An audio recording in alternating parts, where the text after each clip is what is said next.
আয়, ভাত বসিয়ে দিয়েছে। Hello everyone, welcome back to my YouTube channel. তো আজকে ছোট্ট একটা মিনি ব্লগ নিয়ে চলে আসলাম। তো আজকে হচ্ছে চকলেট ডে। তো বর আমাকে কালকে প্রপোজ ডেতে কিছু একটা গিফট করতে চাইছিল। তো তোমাদের দাদাভাই কিন্তু দুটো ড্রেস আমার জন্য অর্ডার করেছে, আর দুটো ড্রেসই ভীষণ সুন্দর আর খুব বেশি ভালো লেগেছে এই রেড কালার ড্রেসটা। এইটা চলো তোমাদের ব্যাক ক্যামেরায় দেখাই। রেড কালার ড্রেসটা কিন্তু আমার খুব পছন্দ হয়েছে, মানে একবার দেখাতেই পছন্দ হয়ে গেছে, কারণ ও জানে রেড কালার আমার ফেভারিট। আর এই কালারটা কিন্তু আমি এখনো পর্যন্ত পরিনি, আর এই কালারটা আমি পরে দেখবো কেমন লাগে, তারপরে তোমাদের জানাবো। কি হচ্ছে? কি বলো? কি হয়েছে? পড়ে গেছো তুমি? তুমি তো দাঁড়িয়ে আছো। তুমি তো পড়ে যাওনি, তুমি তো পড়ে যাওনি দুষ্টু ছেলে।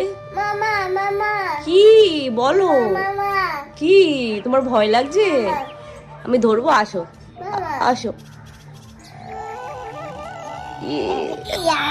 বাবা, ওই সোনা বাচ্চাটা, তুমি পড়ে যাচ্ছিলে পাখি।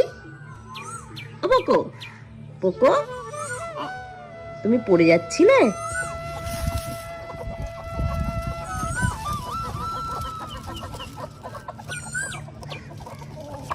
আয়,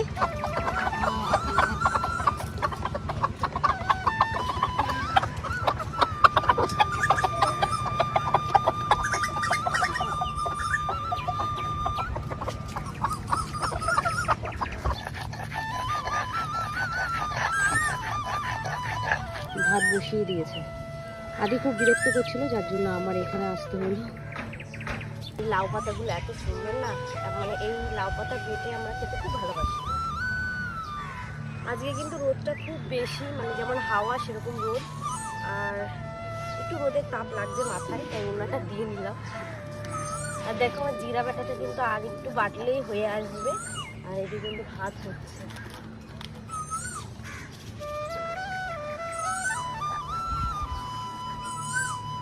আমরা কাঠের জালে না, মানে চিকেন কষাটা খেতে খুব ভালোবাসি, যেহেতু আমাদের নিচেই রান্না হয়। যেদিন যদি চিকেন কষা হয় সেদিনই উপরে রান্না করি, আর তার সাথে শুধু মা ভাতটাই করে কিছুদিন ধরে, কারণ বাড়িতে অনেক জ্বালানি রয়ে গেছে, তো সেটা দিয়েই করছে। আর তোমাদের যে দেখালাম না যে ওখানে ওম দিয়েছে ডিম মুরগির কাছে, মুরগিটা না একটুও খায়নি, খেলো না তো খেলোই না, মানে ওম থেকে তো জোর করে কেন খাইয়েছে। তো এখন ওইখানটায়